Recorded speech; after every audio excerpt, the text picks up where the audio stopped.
Basta sakit sa atang madliling. Ako si Lorna, 44 anyos. Ingon ang doktor nga na ako'y infeksyon sa atay. Kanilaging sige tag-inom alak og sigarilyo, unya hingaon pagyud og tambok, daghan kog gibati. Nagilo akong panit, niburot akong tiyan, ug pirme gasuol. Dalira ko maluya, nawala akong gana sa kaon. Daghan na kaayog tambal akong naswayan. Puwerte pang mahala, pero wag yun epekto. Isulayan ako ang yiling. Sa pipila lang kasemana, nabati nako ang kausaban. Salamat sa yiling. Basta sakit sa atang madliling. Ang yiling mapalit sa mercury ug mga suking botika. Mahalagang paalala, ang yiling ay hindi gamot at hindi dapat gamitin panggamot sa anumang uri ng sakit. Ako si Rosalyn taga Danao, na ay high blood ang akubana. Di na siya kaklaro mag-drive kay hanap. Galuha-luha og mamula ng iyang mata samtang gamaniho. Pasalamat gyud mi sa iBerry, nakatabang sa iyang mata. Kaning iBerry, maoy nakatabang sa akong mata. Hapsayang ako pananaw.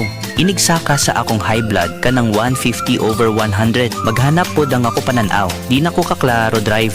Dako ang ako pasalamat sa iBerry. iBerry papalit sa Mercury, Rose Pharmacy o sa inyong mga suking butika. Hi!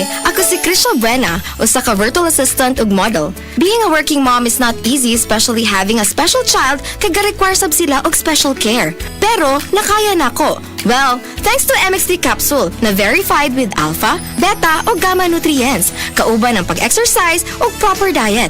MX3 helps me accomplish my daily activities. MX3, diri ko believe!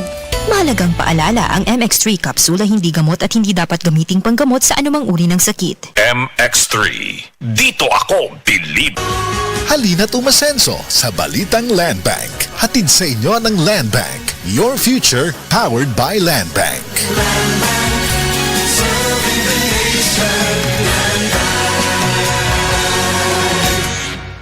Mag-uban kitang tanan, kauban si Bato. Naligdan tagdupan, ampingan tang tanan. Nahanglan nato siya, maayo nga tao. Walay makadaog-daog kung ania si Bato. Sa Senado, dukan tang Bato. Palangga tang Bato, naligdan tang Bato. 22 sa balota, itaganyo sa Bato. This advertisement is paid for and by Ronald M. De La Rosa, Block 27, Lot 6, Monterey Subdivision, Barangay Magtuod, Davao City.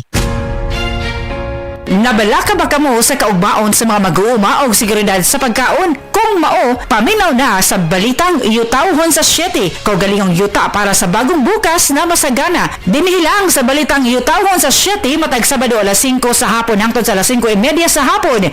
Para sa uban pang updates, i-like ug follow ug share ang official DAR Facebook, Instagram ug YouTube accounts nga @DarGov Official. Sa Facebook, DAR 7 Central Visayas o sa official DAR website www.dar.gov.ph.com. Hatod kaninyo sa Department of Agrarian Reform.